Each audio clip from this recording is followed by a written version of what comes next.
Hello, I'm making this video in response to a comment that a viewer named Matt McLaughlin posed on my last video asking for clarity as to what should take precedence in foreign language study, whether it should be time spent on a task or completing a task, task-based learning. And my answer to that is that it really depends on a number of factors, your circumstances, the number of languages you are learning, the amount of time you have to spend on them, and your overall level or goals that you're working on. So Matt, you referenced a video that I made about 4 years ago that showed me working on Russian, working on completing specifically concentrating on it intensively, working on the Assimil Advanced Manual. At that stage, I was devoting an entire morning to working on that manual, on that language. And yes, tasks took precedence there. I had a number of tasks that I was working through. I was cycling through the entire manual. So I had one set of lessons that I was shadowing. I had another set of lessons that I was reading aloud, and then another set of lessons upon which I was doing scriptorium exercises. So that particular day, I spent 1 hour and 41 minutes on that. Maybe on the preceding day, I might have just spent 90 minutes, and the following day, I might have spent 2 hours. I had the morning blocked for concentrating and focusing on one language intensively at an advanced level.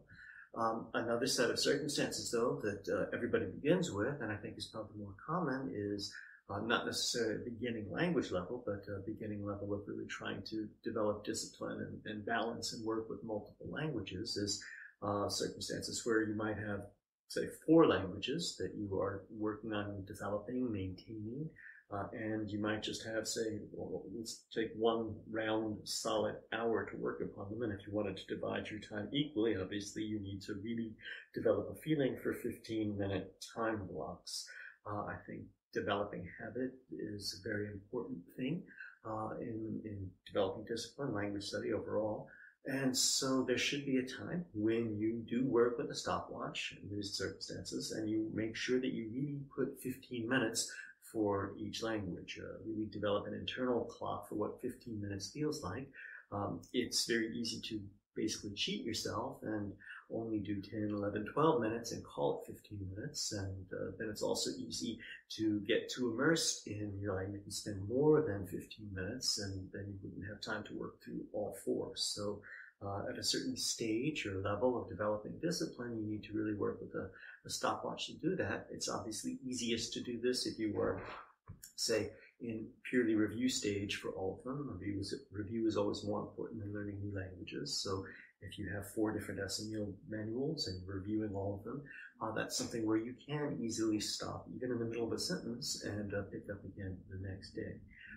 However, other tasks require completion, and other stages require this as well. So it's best, ultimately, if you can develop a sense of how long it takes you to complete a task, and then use that time period as the time period that you would devote to your studies. So if you're learning new lessons and you find out that it takes you 15 minutes to learn 1 lesson, or maybe you can do 3 lessons in 15 minutes, then you try to do that basic amount in that time period.